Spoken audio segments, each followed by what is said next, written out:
sejam bem-vindos. Estamos hoje aqui em mais um episódio do Solos Talks, que é um projeto da Clínica Solos e da Clínica Solos Sabin em Juiz de Fora. Meu nome é Tatiene, sou oncologista e hoje estamos recebendo a doutora Paula, que vai nos trazer aqui de uma maneira bem informal algumas informações sobre tumores hematológicos. Seja bem-vinda, Paula. Vou te pedir para você se apresentar e, na sequência, os colegas que estão aqui na mesa vão se apresentar também. Oi, gente, tudo bem?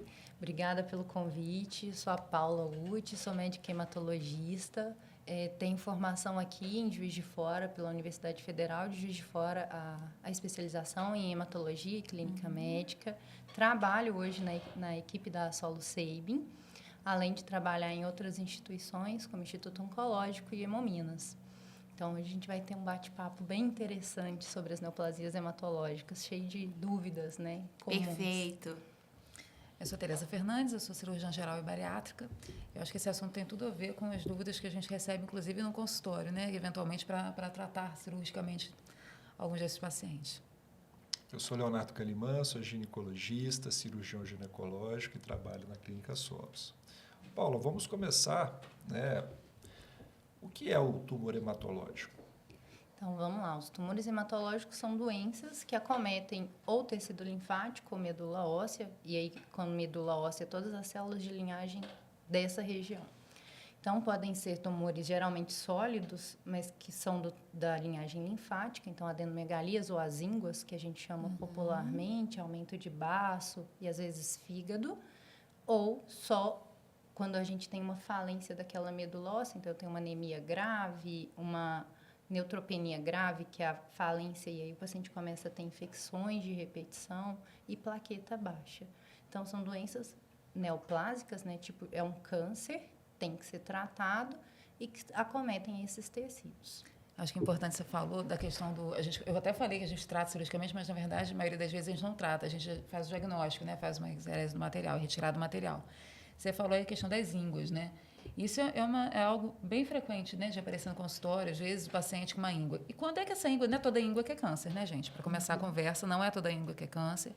E também câncer não quer dizer fim de linha, né? A gente tem aqui vários tipos, né? E aí eu queria perguntar para você, quando é que você suspeita, quando é que a gente fica mais atento a uma íngua que sugere que possa ser um linfoma ou uma coisa do tipo? Primeiro, íngua é uma resposta geralmente imunológica do seu corpo. Seu corpo está tentando te defender de alguma coisa. Então, infecções vão dar ínguas aumentadas próxima à região onde tem a infecção. Então, íngua é para ser um alerta para todo mundo, mas não é um câncer, na maioria das vezes. Neoplasias hematológicas são doenças raras. Então, o paciente fica preocupado quando surge uma íngua, mas quando que é para preocupar? Que é a sua pergunta. Toda vez que eu tenho uma íngua que ela é grande, geralmente dá mais de 2 polpinhas do dedo, palpou, sentiu que ela é grande demais, ela está persistindo, aí é hora de procurar o seu médico. Pode ir primeiro no cirurgião ou procurar o hematologista ou o infectologista. Existem infecções também que vão ser mais latentes, que são mais crônicas, mais arrastadas e que essa íngua vai demorar para passar. E a biópsia não tem jeito de escapar, né? A gente falando sobre isso, eu lembrei que pelo menos umas 3 a 4 vezes nesses últimos anos eu fui fazer biópsia de linfonodo encaminhado pelo hematologista, jurando que era um linfoma, né? A gente achando que era linfoma, quase diagnosticando, e era paracoco, né? Que é uma doença que a gente tem no nosso meio, aqui a gente está falando de Juiz de Fora, né? Que a gente tem ainda, né? A gente tem nessa região muita paracoccidioidomicose, que é o paracoco. A gente tem muita tuberculose subdiagnosticada. Então, é importante, tuberculose ganglionar. E a gente tem infecções mais comuns também, como citomegalovírus, Epstein-Barr vírus. E, às vezes, o paciente procura com a adenomegalia, com a íngua, né, aumentada, persistente, e a gente faz a sorologia, encaminha para biópsia quando vem era só uma infecção. E nem sempre é no pescoço, né, gente? Às vezes é muito comum em virilha também, né? Na região da região inguinal, região de virilha. Às vezes confunde, não sabe se é uma hérnia. Aí quando você vai ver, não, isso aqui não é hérnia, né? Porque o negócio não diminuiu.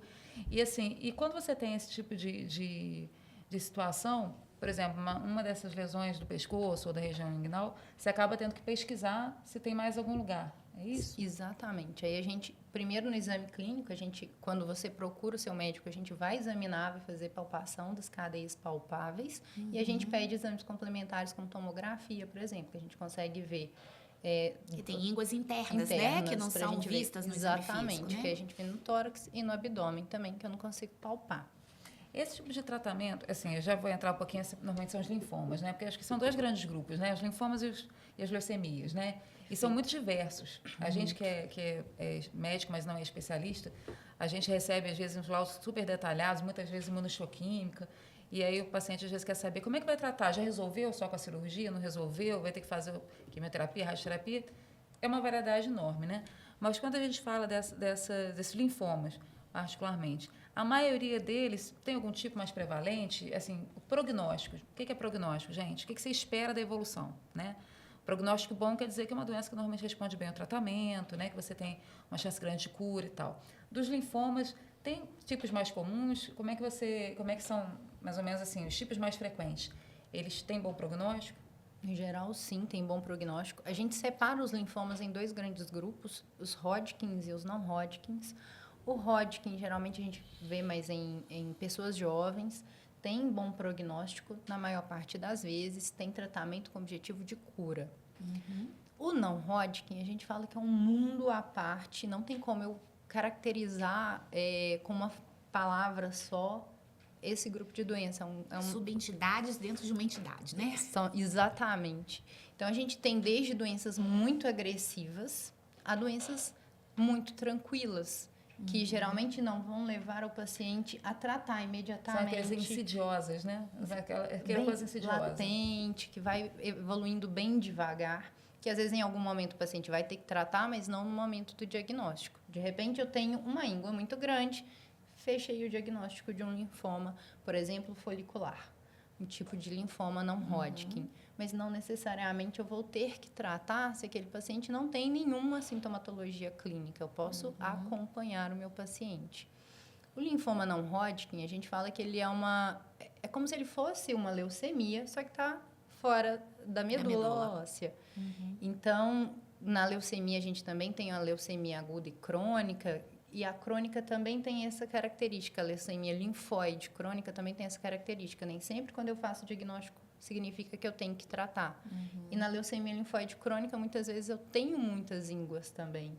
É um diagnóstico diferencial. Diferencial entre as duas doenças. Isso é interessante, porque eu já tive casos assim, de pacientes ter tipo, 3 anos que ele tinha aquela íngua, 2 anos que tinha aquela íngua, aí chegou porque foi fazer um exame físico numa consulta médica, aí mandaram pra gente biopsiar, a gente biopsiou, veio isso, e aí na época a hematologista que foi acompanhar a paciente falou, olha, tem a opção de não tratar, e tem a opção de tratar, e aí vai avaliar outros critérios, que é uma coisa que é muito difícil a gente pensar isso quando a gente fala em oncologia, né? Porque oncologia não tem disso, né? Sim. Oncologia normalmente diagnosticou ou tratou. Sim. Na hemato tem essa... 99% das vezes. Tem determinados tumores, tumor neuroendócrino, assintomático, que às vezes uma opção é você acompanhar, mas é mais exceção do que regra.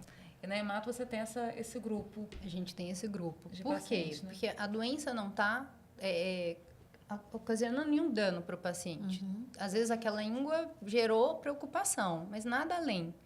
E o tratamento não vai melhorar a qualidade de vida, não vai aumentar o tempo de vida dele com qualidade. Então, não tem por que eu tratar. Eu vou estar sendo agressiva e não vou estar ajudando meu paciente. Então, algumas doenças hematológicas a gente escolhe por esperar. Às vezes menos é mais. E uma outra coisa que a gente vê muito e que eu fico na dúvida assim, de quando valorizar é a tal da febre vespertina. Né? Perfeito. Quando é que você começa a valorizar? Primeiro, né, o que você chama de febre, né? O que você não, que você chama de febre. E quanto que a gente valoriza essa febre para pensar assim, olha, isso aqui pode ter a ver realmente com uma doença hematológica. Perfeito. Febre é um conceito assim, que às vezes a gente herda do pediatra, que 37,5 a gente já fica alarmado, preocupado. Não é para ser assim na hematologia. Febre para a gente é sempre 37,8 ou mais quando a gente está em casa com exames de sangue normais, a princípio, né? Então, toda vez que eu tenho febre, que é sempre repetidamente naquele mesmo horário, finalzinho da tarde, início da noite, e que ela persiste, fica 3 semanas ou mais, eu tenho que começar a me preocupar, porque isso, a princípio, não vai ser infeccioso. É claro, toda febre é um alerta, né? Igual a íngua é uma resposta do seu sistema imunológico, a febre também é. Então, tem alguma coisa no seu corpo que está te dando um alerta. Então, febre é sempre bom procurar um médico. Mas, neste caso, a febre que só vem no final do dia e que ela persiste, geralmente ela resolve até sem usar o antitérmico, ela passa sozinha. E logo que ela passa, a gente tem uma coisa que a gente chama de sudorese noturna. O paciente molha a roupa, o pijama, a roupa de cama, tem necessidade de trocar. Às vezes, o paciente tem que tomar banho de tão intenso que é essa sudorese. Isso também é importante, isso chama atenção. A gente chama isso de sintoma B, toda vez que também pode estar acompanhado ou não de perda de peso importante, que a gente fala que é perder mais ou menos 6 quilos em 3 meses, é importante. Quando você não está com a intenção de perder peso, você também tem que procurar um médico. Sinal de alerta também, São sinais de alerta. É interessante que o hematologista tem que ser um ótimo clínico, né? Com certeza. Assim, é uma coisa... Porque esses dados que você falou são diagnósticos diferenciais também para quadros infecciosos, até uma infecção, até por HIV, quando começa a ter manifestação clínica, tuberculose, né? Perfeito. E tem doenças reumatológicas também, Também. né? Doenças autoimunes, né? Doenças autoimunes, doenças infecciosas e hematologia tem tudo a ver. Tudo bem casadinho, né? Tudo muito bem casadinho. Quando vai no hematologista, a gente tem que fazer um rastreio completo de tudo. Algumas vezes o paciente vem do colega, às vezes do reumatologista ou do infectologista Que já para o descartou hematologista. parte infecciosa, reumatológica e vem para E você vem para o hemato. pesquisar. Ou o não, ele vem de hematológico. cara para o hematologista e o hematologista tem que fazer diagnóstico diferencial de todas essas nuances. É importante isso porque o hematologista eu realmente considero ele um bom clínico, ele tem que ser um bom clínico. E muitas infecções são gatilhos para doenças hematológicas. Então, por exemplo, infecção por alguns vírus, como o Epstein-Barr vírus, citomegalovírus, menos frequente, mas pode ser, vírus do HIV, alguns vírus da família que a gente chama de herpes vírus, são gatilhos para linfomas e leucemias. Mas você fala gatilho para o leigo, o que isso quer dizer gatilho? Isso quer dizer que aquela infecção gerou uma resposta imunológica, provavelmente crônica e continuada, que gerou uma mutação e aquela doença não é mais infecção, é um câncer. Isso tem que ficar muito atento, né? A gente que não é especialista de nenhuma dessas áreas, né? A gente realmente tem que ficar muito atento para... Podia ter realmente a área do HIV, de repente esse HIV virou outro... Virou não, acrescentou mais uma questão, né? E às vezes é o que abre o diagnóstico, né? E às vezes E você tem nessa população HIV, você tem tumores, né? Linfomas, você tem sarcoma de Kaposi, você vai ter determinados tipos de tumor que estão associados até por conta dessa questão aí da resposta imunológica, né? Perfeito. E às vezes, antigamente, a gente chamava tudo de SIDA, né? Tudo Sim. era doença. Sim. Hoje a gente sabe que nem sempre infecção por HIV é doença, mas quando tem linfoma, quando tem Kaposi, é doença. Critério de definição, né? Critério definidor de doença. Você pode ser o portador do vírus, né? Que é o HIV, né? Mas você pode desenvolver a doença, a síndrome da deficiência, né? Resposta ali. Isso tudo você pode adquirir. E aí, uma dessas doenças, um grupo de doenças também, as hematológicas também podem ser doenças definidoras, né? Exatamente. Isso é bem importante a gente falar. Perguntar uma coisa? Um pouco da minha realidade, eu não tenho tanto contato com as ínguas, né? A gente tem mais contato com a anemia. E, normalmente, a anemia é benigna, muitas das vezes relacionada a fluxo menstrual aumentado. Quando que a gente vai se preocupar com a anemia, no caso de uma doença hematológica não benigna?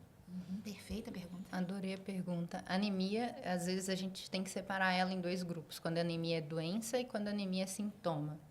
A anemia doença é esse caso, eu tenho um hiperfluxo menstrual, isso gera uma deficiência de ferro, isso me dá uma doença que é a anemia ferropriva.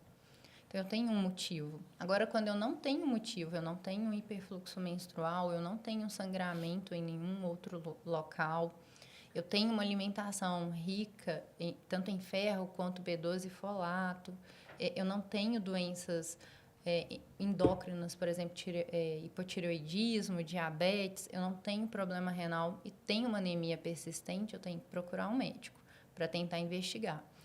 E ainda assim, vão ter outras doenças hematológicas benignas que podem justificar essa anemia, mas quando ela vem junto de outra falência medular, pode ser a plaqueta baixa, e aí isso a gente vai ver geralmente com ou sangramento na mucosa ou hematomas no corpo, quando eu começo a ter febre recorrente, quando eu começo a ter infecção, principalmente bacteriana recorrente. Tratei uma infecção de garganta que precisei de antibiótico. Passou 15 dias, estou tratando uma sinusite. Passou 15 dias, estou com uma pneumonia. Isso tem que chamar atenção. Por exemplo, no adulto jovem, isso não é para acontecer.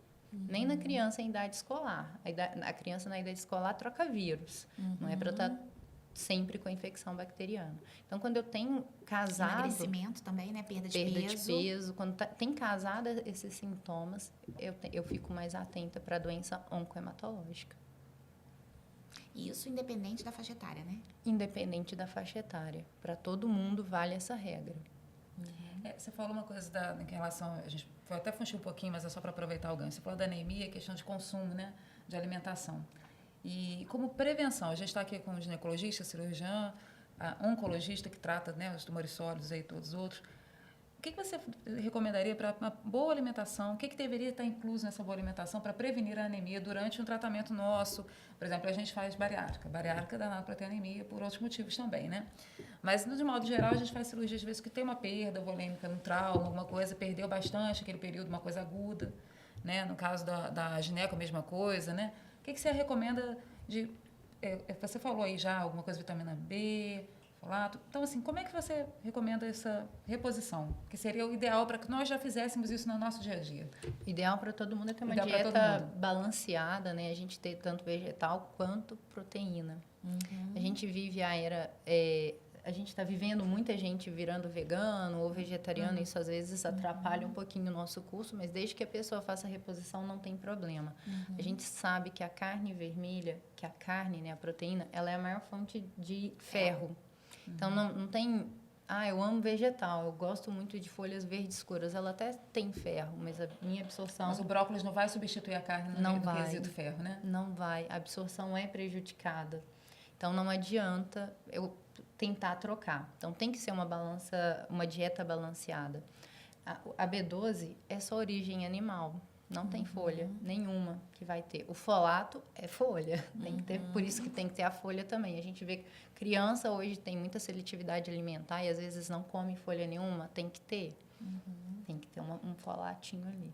Uma dieta balanceada, hidratação. E água, fundamental. E exercício físico. E atividade física. Aí pronto, tá todo mundo bem. E quando, a despeito de tudo isso, mas, por exemplo, eu tenho naturalmente uma dificuldade na absorção da B12. Tenho, por exemplo, um quadro de uma gastrite atrófica. Como que aí a gente já precisa da ajuda de suplementação vitamínica? É isso? Em outras condições também, que talvez a absorção é que esteja prejudicada e não a oferta? Perfeito. E a gente tem isso realmente. Isso não é infrequente. A gastrite atrófica, a própria H. pylori atrapalha a absorção também e a cirurgia bariátrica. O paciente não vai conseguir mais absorver, dependendo, né, da técnica utilizada. Então, ele vai ter que fazer a reposição. E se ele não absorve comendo, não vai adiantar eu dar comprimido. Então, B12 vai ter que ser intramuscular. Então, muitas vezes, por exemplo, o paciente que faz bariátrica, ele já sai com acompanhamento e já sabe que daqui a um tempo ele vai começar a repor intramuscular. Ele já sabe disso. O ferro, a mesma regra, se ele não consegue absorver, por exemplo, na gastrite atrófica, a gente sabe que inicialmente ele pode ter uma ferropenia associada porque ele não consegue absorver. Aí a gente vai ter que fazer reposição por via venosa, porque não adianta dar comprimido, não vai absorver. É o mesmo mecanismo de absorção. Então, não vai adiantar, vai ter que ser venoso. Então, ele sempre vai ter que procurar. Às vezes, ele até fica com o gastro, fica com o cirurgião, com o médico dele, acompanhando. Eles vão tentar, quando sai dessa regra, não está adiantando, é que vai para o hematologista. O hemato para já faz muita falta. Repor. Eu acho que a hemata acaba fazendo muita falta, porque tem coisas que você vai repor, mas aí você vai ver que, mas aí o zinco tem diferença, a vitamina C tem diferença. Tem outras coisas que podem beneficiar uma absorção melhor, não tem? Sim, a vitamina C é fundamental para a absorção do ferro, por exemplo. Aquele negócio de tomar, quando a gente toma sulfato ferroso, não estou falando do bariátrico não, tá, gente? Agora estou falando do modo geral, né? Estava com uma anemia, está tomando sulfato ferroso. Tomar com vitamina C melhora? Melhora a absorção. O sal do sulfato ferroso ele é difícil de absorver e o ácido facilita essa absorção. Então, é importante a vitamina C por isso. Hoje a vitamina C está na moda, inclusive na oncohematologia. Mas como tratamento também de alguma coisa ou como prevenção? Está em estudo para tratamento. Olha! Mas ainda é estudo, né? Ainda é estudo. Não, mas a vitamina C está na moda para hematologista. Então, a gente está gravando isso aqui em julho de 2024. Né? A gente sabe que medicina é a ciência das verdades dinâmicas ou transitórias, a gente pode escolher vários títulos, né? Então, assim, Hoje, a gente ainda não tem uma coisa bem documentada, mas é bem provável que a vitamina C no futuro ainda tenha outras implicações, então. Exatamente. Tem vários estudos acontecendo agora falando sobre vitamina C. A vitamina A, hemato já adora. Nossa, Agora o que, vitamina que C. tem a vitamina A com hemato? Conta. Vitamina A é tratamento, um derivado da vitamina A é tratamento para uma Ácido leucemia, retinóico, né? que antes era a que mais matava e Nossa. hoje mudou o prognóstico. Hoje o paciente tem chance de cura, quase que na maior parte das vezes, usando esse derivado, que é o ácido transretinóico, que é o ATRA, que a gente chama ele. Eu não sabia disso, né? São coisas muito específicas, né? Muito Hematologia é uma das áreas específicas. que eu acho que o pessoal coloca muito à mão, né? Com o pessoal que eu digo assim, os médicos não especialistas, né? A gente acaba tratando uma anemia simples, um pós-operatório, uma coisa que você, teoricamente, tem uma justificativa aguda, né? Anemia por causa disso e tal. Mas quando vai para qualquer outra coisa diferente, a gente acaba realmente precisando da ajuda do especialista. Eu vou aproveitar, então, essa nuance que nós estamos falando de diagnóstico de tumores hematológicos. Paulinha, como que a gente, de verdade, faz o diagnóstico de um tumor hematológico? Nós falamos da biópsia de linfonodo, né? Pensando aí na questão do linfoma. Mas, por exemplo, em relação às leucemias, simplesmente o hemograma, a coleta do sangue, isso faz diagnóstico de leucemia? Então, vamos lá. Leucemias, dividindo primeiro em mieloide crônica ou linfóide crônica e mieloide aguda ou linfóide aguda, o hemograma pode fazer diagnóstico. Sozinho, por exemplo, na leucemia linfóide crônica. Eu não preciso avaliar a medula óssea do meu paciente se ele já tem a alteração, mais de 5.000 linfócitos no sangue periférico persistente. E eu coleto um exame que chama imunofenotipagem. O que é esse exame? Eu olho as anteninhas dos meus linfócitos. Toda célula do sangue tem uma anteninha que a gente chama de marcador. Então, fala da onde veio aquela célula, se aquela célula, para qual função ela vai ser. Por exemplo, nem todo linfócito B tem toda a função. Nem todo linfócito T é igual. Então, ele tem uma anteninha que vai garantir essa função. Quando eu tenho a leucemia, né, aguda ou crônica, eu tenho uma mutação e eu tenho uma alteração daquela função. E aí, geralmente, eu tenho clones, todas as células idênticas. Todas as células idênticas, e aí aquelas células têm a mesma marcação, a mesma anteninha. E isso fecha o diagnóstico, por exemplo, a imunofenotipagem de sangue periférico na leucemia linfóide crônica. Ok, na LLC. Na Então, LLC. é uma coleta de sangue periférico, mas não é um hemograma simples. Não é um hemograma Né? simples. Não vai colher sangue em outro lugar, vai colher no braço. No braço. Assim. Na via periférica. Mas é um outro tipo de pedido, né? Mas o hemograma foi o exame que me fez desconfiar despertar e pra falar, opa, eu tenho que coletar. Sempre vai ser o hemograma que vai me dar o alerta para eu procurar alguma outra coisa hematológica. E aí eu posso ir para medula óssea nas leucemias agudas. E aí eu faço sempre biópsia de medula e mielograma. Biópsia é tirar um fragmento do osso, o tutano. A gente quer o tutaninho do paciente.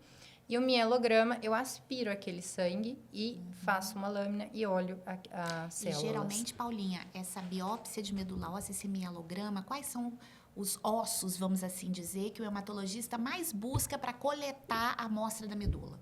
Para a biópsia, a gente sempre faz na crista ilíaca, Na região do bumbum. região do bumbum. É um osso que a gente sabe que dá para entrar com agulha e aquilo não vai trazer nenhum dano para o paciente. Para fazer só mielograma, porque algumas doenças, por exemplo, se eu estou só acompanhando o tratamento, se o meu paciente tem outra doença oncohematológica, por exemplo, mieloma, eu não preciso fazer necessariamente a biópsia, eu posso fazer o aspirado e aí eu posso fazer no externo também. Que é esse osso que Que a é gente esse tem osso aqui. Na criança, a gente tem mais opções de ossos, porque a criança, quase todos os ossos dela ainda tem medula óssea. No adulto, não. A gente vai envelhecendo, a gente fica só com os ossos que a gente chama de longos, e os acessíveis são esses dois, né? Crista ilíaca e o essa externo. coleta de material, Paulinha, o paciente, aí vamos pensar que a gente vai ter coleta de criança, a gente vai ter coleta de adulto. Você precisa necessariamente estar dentro do ambiente hospitalar, você precisa de anestesia. Qual que é o aparato que você precisa para fazer essa coleta?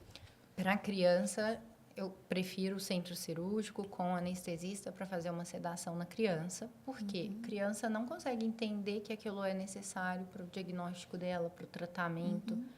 E é um procedimento que é doloroso. Não é, É importante ser realista com isso, né? é, Não é uma- importante, não é, é só uma picadinha, não é só uma picadinha. Eu vou tirar um fragmento de osso, eu até faço uma anestesia local, mas dentro do periósteo não vai invadir a anestesia, então não vai garantir que o paciente não tenha dor. Então, para a criança, centro cirúrgico, sedação, então anestesista junto. Para o adulto, não. O adulto que consegue compreender que aquilo vai doer, mas é uma dor pontual, é naquele momento. Geralmente, a dor não vai persistir depois. Eu até falo assim, ó, vai doer agora, puxa o ar.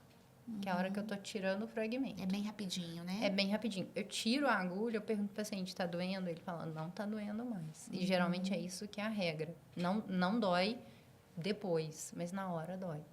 Então, a maior parte dos pacientes toleram fazer isso. A gente faz sempre lá na clínica, sem nenhum problema. Os pacientes toleram. Só criança que eu prefiro levar para o centro cirúrgico. Usa algum anti-inflamatório, analgésico ali naquele momento ou também não é necessário porque é uma coisa muito pontual?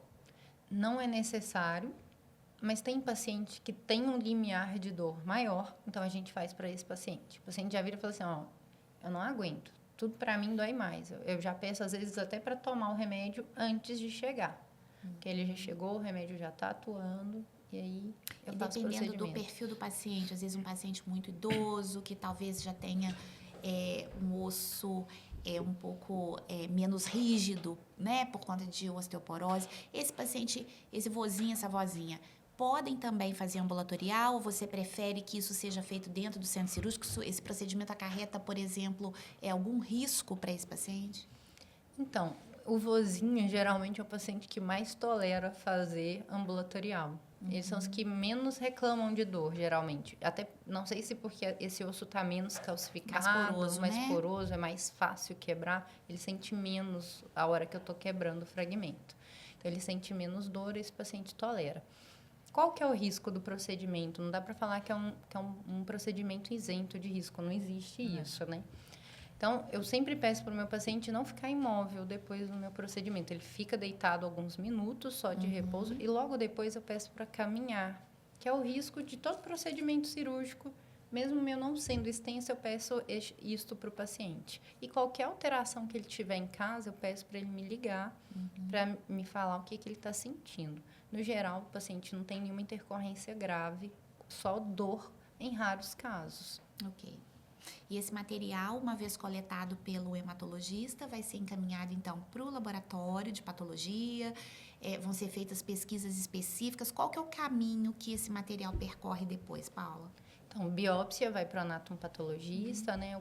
A gente em Juiz de Fora agora tem alguns patologistas que são especialistas em neoplasias hematológicas, isso facilita um pouco o diagnóstico, né? Porque a gente fica muito refém da imunistoquímica. Quase sempre, né? Quase sempre, mas Vai às vezes primeiro. o patologista fala assim, opa, isso aqui está sugerindo muito isso, eu vou encaminhar para imuno, mas às vezes um corticoide já dá para fazer como pré-tratamento, então ele já me ajuda. Então, primeira parte, a biópsia vai para o anatomopatologista e o mielograma vai para o laboratório para corar, para o hematologista laudar. Além disso, a gente coleta também imunofenotipagem, que é aquela das anteninhas. Eu coleto da medula óssea também para neoplasias agudas. Eu coleto citogenética e cariótipo. Existem algumas mutações específicas que dão características ao curso da doença do meu paciente. Se aquela doença vai ir melhor, vai ir pior. Talvez te guie o tratamento também. E que me guie o tratamento. Perfeito, exatamente. Então, eu preciso ter essa informação. Então, neste momento que eu vou avaliar a medula, eu já coleto todo este material. Aqui, em Juiz de Fora, eu acho que nenhum lugar faz essa pesquisa de citogenética. A gente encaminha para o laboratório encaminha para os laboratórios parceiros fora. Exatamente. Interessante, porque até agora você já falou aqui de algumas coisas da hematologia que são bem diferentes assim, do que a gente vê da oncologia, né, como não especialista. Né, você usou aí o corticóide, que já pode começar, você falou da vitamina A, você falou de não tratar, né, alguns tipos bem específicos. Claro que isso tudo tem que ser avaliado pelo especialista, né, ninguém aqui vai ser... Mas, assim, são bem particularidades da sua área. E tem uma coisa que a gente vê às vezes, que o pessoal fala assim, reação leucemóide, que é o paciente, a gente entende assim, não sei se é bem isso, não. Que é o paciente que às vezes chega para você, faz lá 40 mil leucócitos, 50 mil, você fica desesperado, fica todo mundo desesperado, e é uma reação. Né? Isso pode acontecer com alguma frequência relacionada a quê? Geralmente isso acontece em pacientes que têm uma reserva medular boa. Isso é bom. E ele tá passando Parece ruim, por mas é bom. Parece ruim, mas é bom.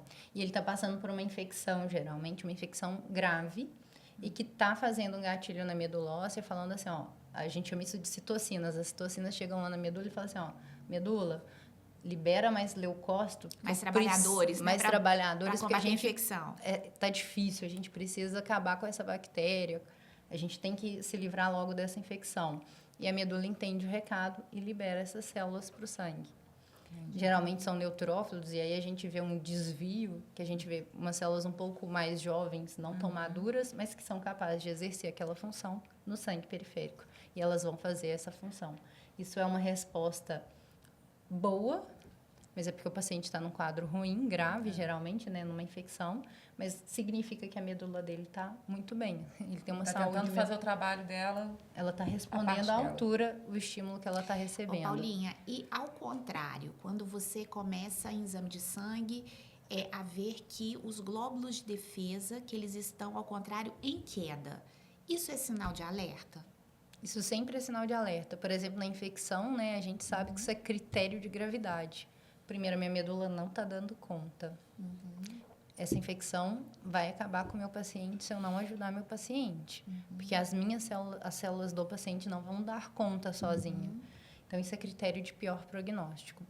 Nas doenças oncohematológicas, na leucemia aguda, geralmente a gente pode ter os dois extremos, desde não ter célula ou ter muita célula.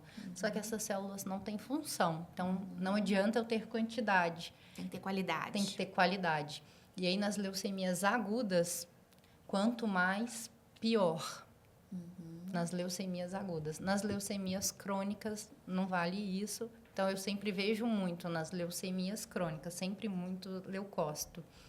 Que aí na LLC vai ser muito às custas de linfócito e na LMC às custas de segmentado, bastão, promelócito, mielócito, todo mundo circulando ali, que são células que a gente geralmente não vê no hemograma, né?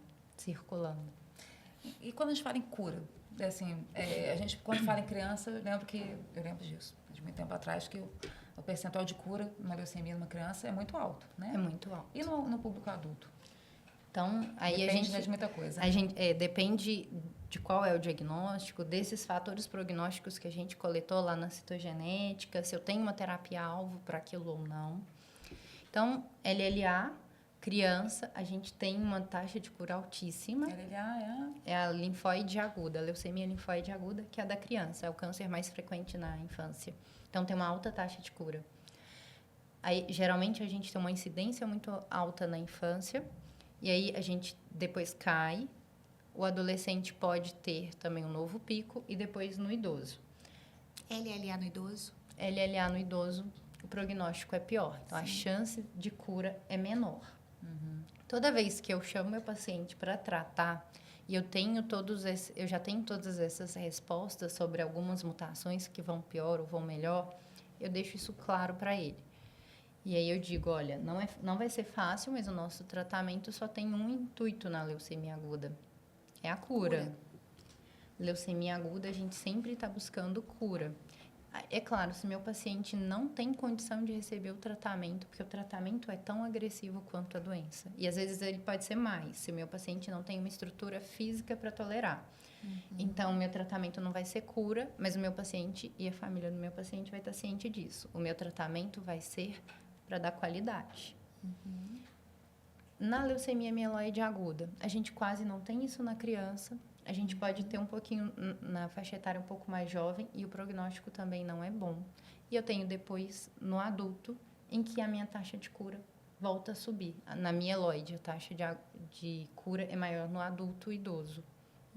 Ali perto de 60 anos, o meu paciente responde bem ao tratamento. E geralmente também eu tenho que saber dessas mutações que vão pior ou vão melhor. Então, meu tratamento vai se basear nisso e eu quero curar. Leucemia crônica a gente nunca vai curar. A gente fala em controle, A gente né? vai fazer controle. A doença não é tão agressiva, o meu paciente tem uma qualidade de vida ótima e ele às vezes vai ter que tratar na LLC, na mieloide crônica a gente sempre trata, que o paciente vive a vida normal. Vira uma doença crônica mesmo, né? É uma doença crônica. A mieloide crônica, eu falo com ele, ó, você trata hipertensão, você trata diabetes, agora você está tratando uma leucemia mieloide crônica. O da LLC eu não falo isso porque às vezes ele nem vai ter que tratar. E às vezes ele tem períodos de tratamento e tem que voltar.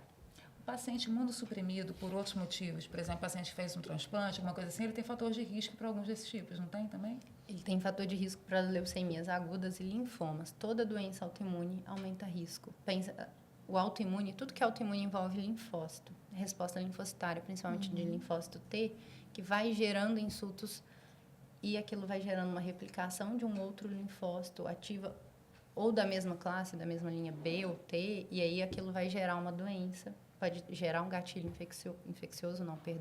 vai gerar um gatilho clonal e virar uma doença oncohematológica. Então, doenças autoimunes, outros tratamentos como radiação, outro tratamento oncológico, o paciente trata uma outra doença oncológica. Sim, com determinadas classes, né, de medicamentos. Você medicamento. pode ter chance no futuro de ter leucemia, né?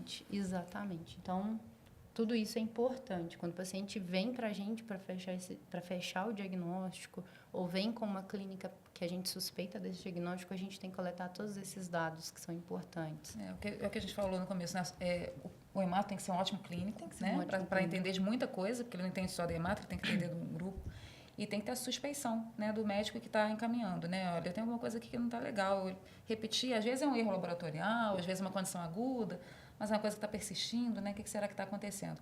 Eu vou puxar para uma outra coisa que é muito comum no consultório e obviamente, eu sempre encaminho para pesquisar. A plaquetopenia, o tal da plaqueta baixa. A plaqueta baixa pode ser um tanto de coisa também, desde condições benignas a oncológicas. A plaqueta ela pode estar baixa porque você está destruindo ela, e aí geralmente essa destruição precoce da plaqueta é um fenômeno imunológico, é uma condição benigna, que geralmente teve um gatilho, ou uma infecção, ou uma vacina. A gente está na época da dengue, né? Quer dizer, eu nem sei que época que a gente está agora, porque a gente está com a época de tudo junto, né? Tudo mas junto. A dengue ainda está por aí. Esse ano, assim, a gente vê que a dengue faz a plaquetopenia, mas eu nunca tinha visto tanta plaquetopenia induzida pós-dengue.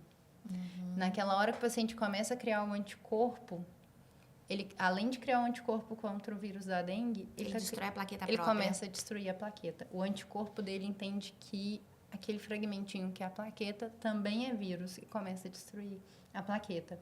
Então, a gente chama isso de PTI, ou trombocitopenia imune. Eu nunca tinha visto tanto igual foi esse ano. Muitos pacientes às vezes demorava 1 mês, 2 meses pós-dengue, fazendo esse quadro. É interessante, porque a gente talvez pegue ainda nesse momento, Sim. então, e o tratamento esse tipo de situação. corticoide? O tratamento é corticoide. Hematologista ama corticoide. A gente fala que só endócrino não gosta de corticoide. Verdade. Mas o hematologista ama. E ele corticoide é tratamento para tanto doença benigna como também para as leucemias linfóides. Porque ela vai inibir linfócito. No fenômeno imunológico também eu quero inibir o linfócito. Então, a justificativa é parecida. A dose é diferente, mas a justificativa é a mesma. Então, hoje você está pegando a plaquetopenia também pós-infecciosa, porque da dengue a gente sempre viu, mas agora também pós-infecção. E você tem plaquetopenia por medicamentos também, por substâncias? Por tratamento, às vezes o paciente tem, por exemplo, artrite reumatoide, uma doença inflamatória lá do reumatologista, né? E ele usa metrotexato, que é uma substância frequente, né, deles usarem. Pode dar tanto anemia, mas também pode dar plaquetopenia. E às vezes o paciente vem para a gente para investigar o porquê que está com aquilo, porquê que está com aquela alteração. E às vezes é o tratamento. Às vezes o tratamento está induzindo uma deficiência, o paciente tem uma dieta ótima, B12 está na alimentação, está super normal, mas a medicação está gerando uma destruição precoce daquela B12. O paciente diabético também tem isso, né? Quem usa metformina acaba tendo um metabolismo mais rápido da B12 e por mais que ele coma super bem, a B12 acaba tendo que suplementar. Tendo que suplementar, exatamente. E deixa eu te perguntar uma outra coisa, Paula. É bastante frequente pacientes procurarem vocês por questão de anemia, né? E vocês, na investigação, muitas vezes vão ser os responsáveis por pedir endoscopia e colonoscopia. né? Para averiguar a questão da perda de ferro no trato gastrointestinal. E muitas vezes você se depara com um tumor de estômago ou com um tumor de cólon, né? Então, vocês acabam também sendo os pesquisadores e os descobridores, vamos dizer assim, de outros diagnósticos, não é isso? Exatamente. Chegou para mim com anemia ferropriva, um paciente jovem que não tem, uma menina, por exemplo, que não tem, uma moça, né, uma mulher que não tem sangramento menstrual aumentado, não tem hiperfluxo. Um jovem, um homem jovem que não tem motivo para ter sangramento, para ter ferropenia, dieta tá ok, opa, vamos investigar. E aí, nessa investigação, muitas vezes a gente acaba encontrando uma neoplasia, Então, a anemia é um sinal aí importante para se fazer pesquisa, né? Anemia nem sempre é doença, né? Sim. Anemia, quando é sintoma, a gente sempre tem que ficar alerta, porque ela está falando, olha, vamos atrás que tem mais coisa aí. Que nem sempre vai ser hematológico, mas às vezes vai ser da oncologia. E dentro dessa perspectiva de tratamento, né, você falou do corticoide, tem os quimioterápicos, o transplante de medula, ele tem uma participação nisso também?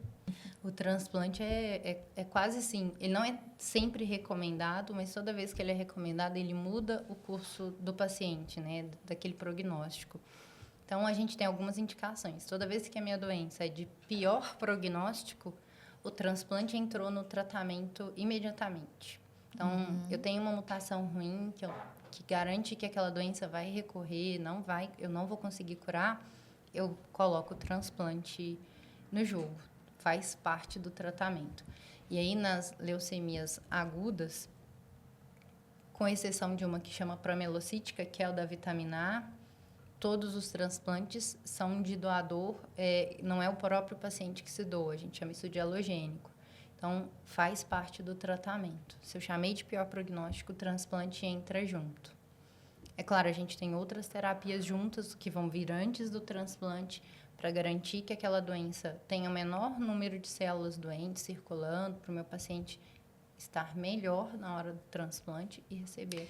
Mas o que eu percebo, Paulinha, vê se eu estou certa, é que à medida que mais drogas, terapia-alvo, né, drogas dirigidas estão surgindo aí no cenário da oncohematologia, que o transplante talvez vai perder um pouquinho aí o seu papel. É essa percepção que você está tendo com o surgimento dessas drogas baseadas em medicina de precisão?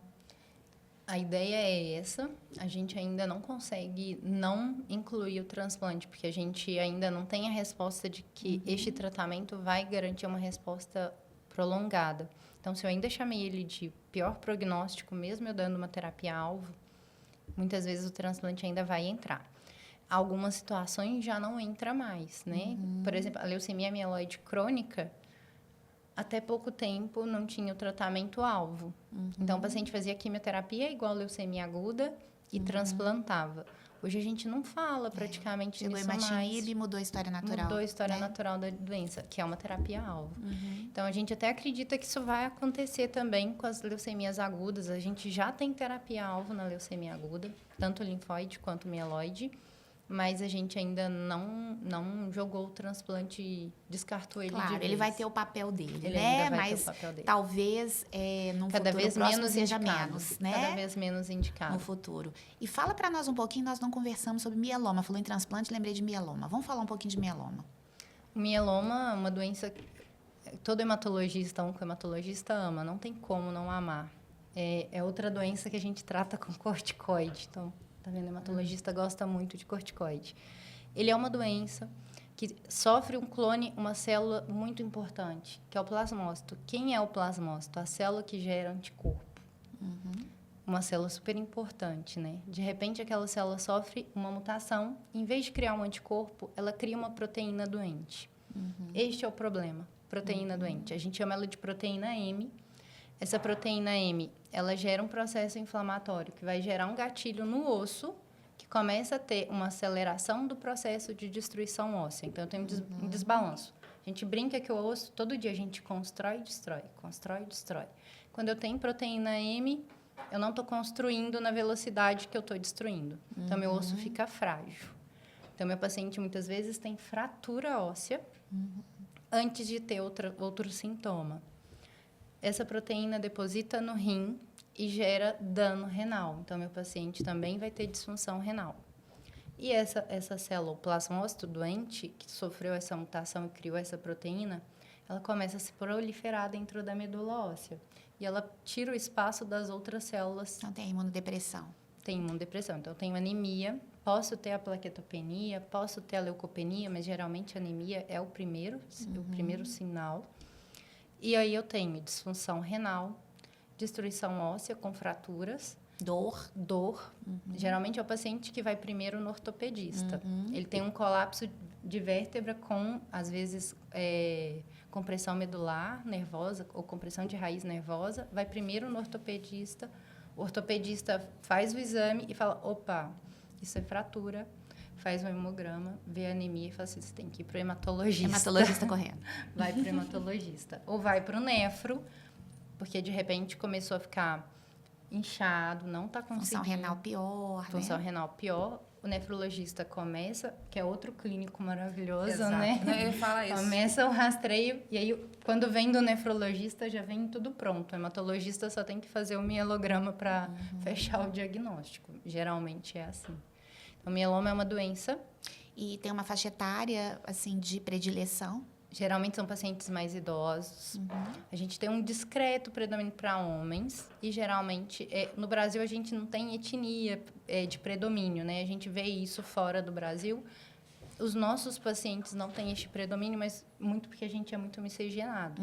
Mas fora, se alguém ouvir falar que negros têm mais, é porque fora isso é uma verdade. No Brasil, eu não vejo isso como verdade. E a gente é muito misturado. E aí, o tratamento do meu paciente jovem até 75 anos. Porque Adorei essa definição de jovem até 75. Prematologista é Nossa, jovem até 75 uma anos. coisa boa. A gente sempre indica o transplante autólogo. Aí o próprio paciente se doa. A gente trata, geralmente, de 3 a 4 ciclos e depois a gente põe o transplante para consolidar. Não é doença que cura. Controla. Eu brinco com os pacientes que a gente quer pôr o mieloma em coma. A gente vai pôr ele em coma, mas ele vai acordar. Quando? Não sabemos. Não sabemos. Por isso que ele vai estar sempre acompanhando. É uma especialidade muito vasta, né? A gente está brincando, óbvio. Essa proposta do Solos Talks, ele é para falar para o leigo, ele é para falar para o não médico. Mas quando a gente recebe a visita aqui da Paula, você vê o seguinte, muito médico, não especialista, se favorece. Porque aqui a gente tem não especialistas, né? Então, assim, e a gente se favorece muito, porque realmente tem muita interface com tudo, né? Então, foi no ortopedista, uma fratura, um achatamento, o ortopedista tem que lembrar da possibilidade de mieloma. Foi no nefro, a gente já Isso falou também. lembra tudo que isso vem. médico tem que ser investigador. Sim. E tem Né? e é Investigador para ter diagnóstico. é um investigador e humilde, né? Ao mesmo tempo. Em Juiz de Fora, eu tenho que elogiar os colegas, porque na maior parte das vezes a gente já chega, no caso do mieloma, o ortopedista faz o rastreio direitinho, encaminha bonitinho pra gente. Que é muito bom, né? Essa interface. Essa interface, né? E valorizar que realmente a formação do profissional ela tem que ser bem ampla, né?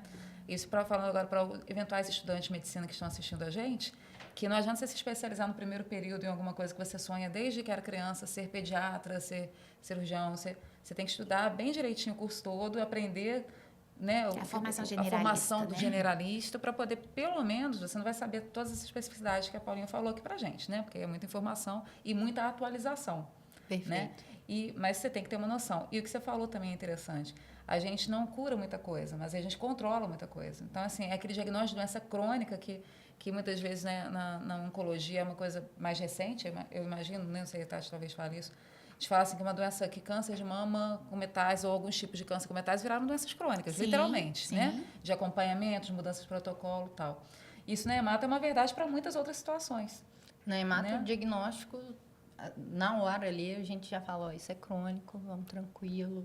E tem isso também. Mas eu de acho nem que a sempre hemata ter é muito tratar. intensa. Ou são os quadros agudos, Que tem que agir para ontem, né? agir para ontem, e os quadros crônicos, que muitas vezes o menos é mais. O menos né? é mais, Então você é. tem aí todas as Eu vertentes. falo, o hematologista, ele é um polvo, ele gosta Aham. de englobar tudo, né? Desde dessas doenças e das benignas também, que Sim. por mais que às vezes a gente não tenha não seja assim, eu não amo a hematologia benigna, mas eu faço hematologia benigna, porque isso faz parte da nossa E acho que formação, também as né? regionalidades, Brasil, anemia falciforme, você acaba vendo, né, questão de paracoco na nossa região, então você acaba tendo também nuances que são muito peculiares aqui. Eu vou fazer até né? uma pergunta nisso. Eu tenho, porque anemia falciforme tem mais chance de ter cálculos de vesícula, aliás, vários tipos de anemia, né? São, dependendo do tipo, né? A gente acaba tendo que operar mais e são sempre pacientes que eu respeito muito, porque é uma doença danada, né? Assim, pacientes que fazem complicações, às vezes, para a gente da cirurgia muito mais intensa. Por isso que a gente tem sempre hematologista perto.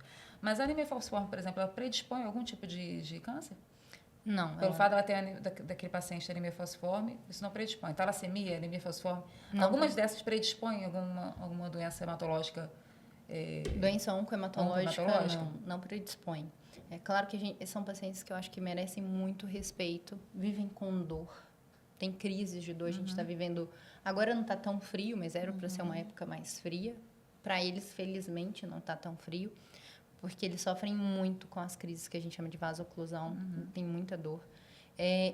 Eles acabam tendo um depósito de ferro aumentado no fígado, porque são pacientes que têm o metabolismo do ferro alterado já, eles não conseguem jogar o ferro fora, e muitas vezes eles ficam em esquema de transfusão crônica.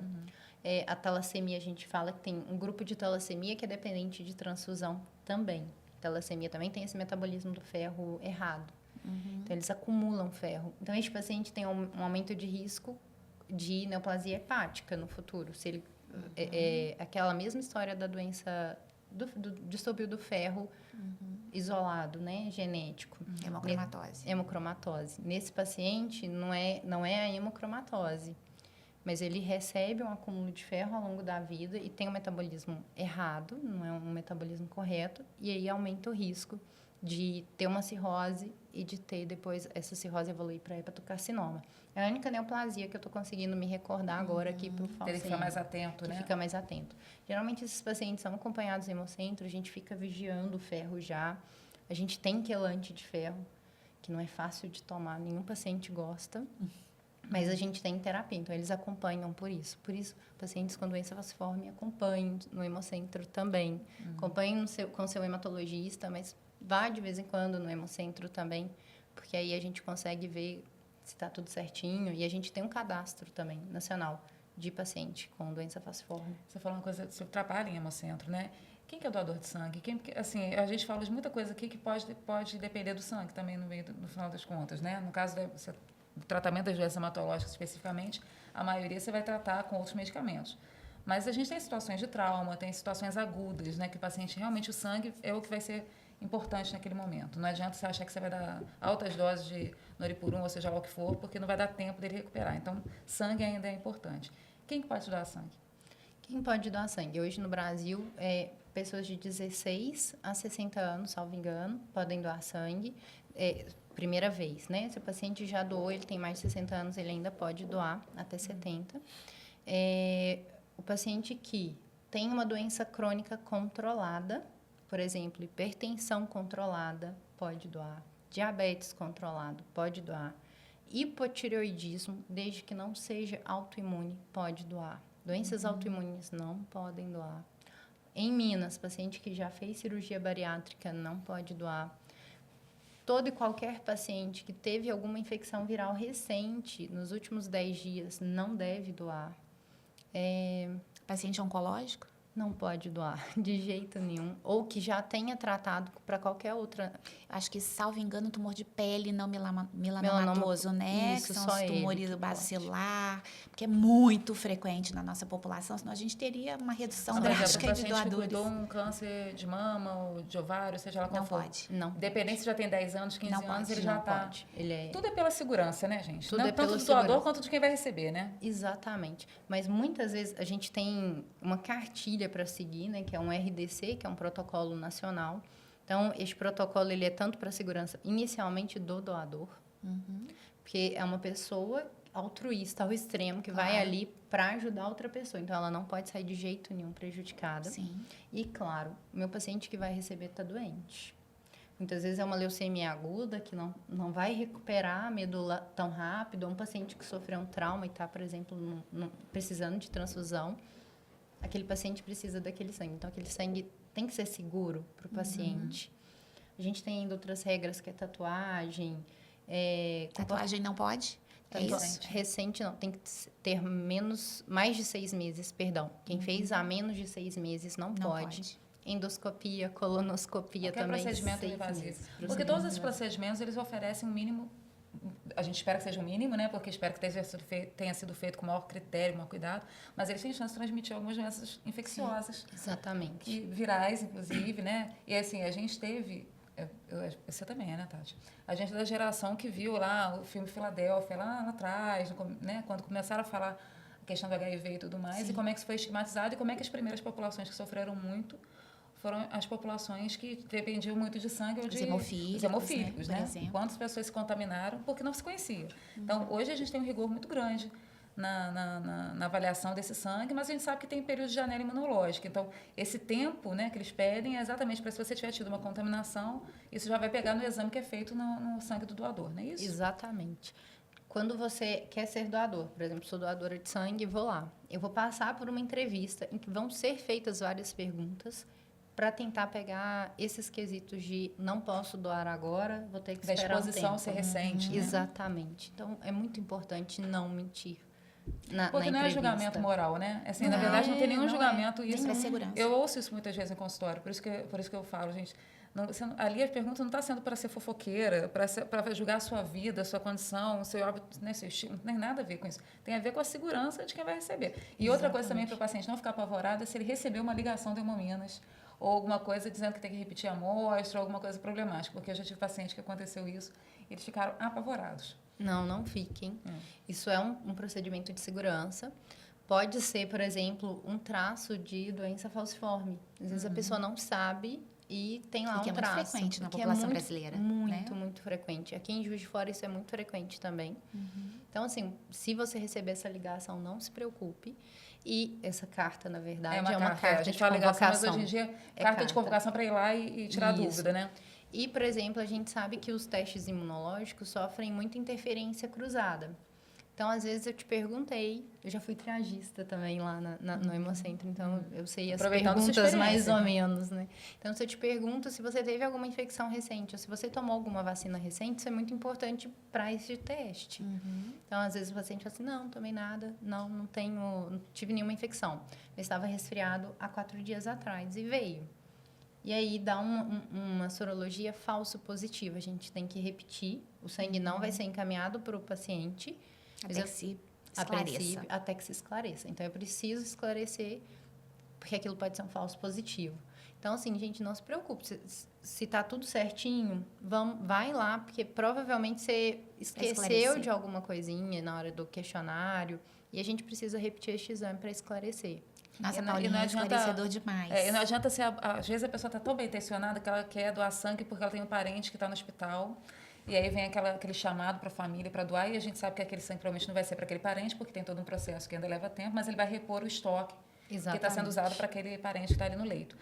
Mas, assim, aí a pessoa vai lá com aquela intenção maravilhosa de tem que ajudar agora, porque esse sangue vai salvar. Mas, assim... Tem que falar a verdade, né, gente? Tem que falar a verdade. Médico não tem julgamento de caráter, tá, gente? A gente é formado para não ter esse tipo de julgamento, nem a nossa cultura pode influenciar no nosso julgamento, nem a nossa opção religiosa, seja lá qual for, não deveria, né, estar influenciando diretamente nessa situação. Se estiver influenciando, a gente tem que estar trabalhando com outras coisas, né? Eu entendo que tem algumas questões religiosas, a gente tem testemunho de Jeová. E eu tenho colegas médicos que são testemunhas de Jeová, inclusive. Então, assim, é claro que ele não vai nada contra o que ele acredita, e nem a gente vai questionar, mas ele também não estaria trabalhando provavelmente no Hemocentro. Exatamente. Então, assim, são situações que você faz uma escolha por não estar se expondo a uma coisa que vai te, de alguma forma, vai te agredir no seu credo, né, na sua religião. Mas, assim, é muito importante a gente trazer essa informação, que é para todo mundo, né? Perfeito. Essa questão da doação de sangue, de transfusão de sangue, de cuidados, de como é que é seguro, né? Exatamente. E como hoje a gente também tem muita opção antes de transfusão de sangue, né? Tem muito remédio para algumas coisas, né? Que a gente está na era do menos é mais. Hoje a gente vive a era do menos é mais. E toda vez que a gente pode transfundir menos, a gente quer transfundir menos. Quando eu falei das anteninhas, as hemácias também têm anteninhas. A gente só fala do ABO, né? E do positivo ou negativo. Mas a gente tem uma infinidade de outras letrinhas. E que a transfusão não bem indicada pode aumentar risco, por exemplo, de você criar um anticorpo contra aquela letrinha que você não tinha e recebeu na transfusão, e depois, no momento que você precisa, fica impossível conseguir transfundir, ou fica muito difícil. Então, a gente está na era do menos é mais. Perfeito, Paula. Gostaríamos muito de te agradecer. Vamos ter novas oportunidades para estarmos dialogando sobre outros temas, mas gostaria de te pedir para a gente encerrar uma mensagem. O que você acha importante deixar depois desse nosso bate-papo? Gente, obrigada a vocês, tá? Obrigada mesmo, foi muito bom. Eu espero que isso seja esclarecedor para todo mundo que vai assistir esse vídeo. Você que tem vontade de doar sangue, vai lá no Hemocentro, procura, faça o cadastro. Todo mundo que tem até 35 anos também, que não tem cadastro ainda para ser doador de medula óssea, vai lá e doa. Porque muitas vezes eu preciso do transplante para consolidar o meu tratamento e às vezes eu não tenho ninguém que vai ser o doador do meu paciente. Então, vai lá, faz esse cadastro. Você tem até 35 anos, vai lá e faz o cadastro, que é importante também. E apresentou alguns sintomas que a gente conversou aqui, marca consulta com o hematologista para tirar a dúvida, para esclarecer. Eu sei que vão ficar mais dúvidas, né? Toda vez que a gente descobre uma coisa, vem uma dúvida, cresce uma outra coisa para a gente investigar. Então, procura um médico, procura um hematologista. A gente está lá na Solos Sabin para esclarecer. Muito obrigada, Paulinha. Até o próximo Solos Talks.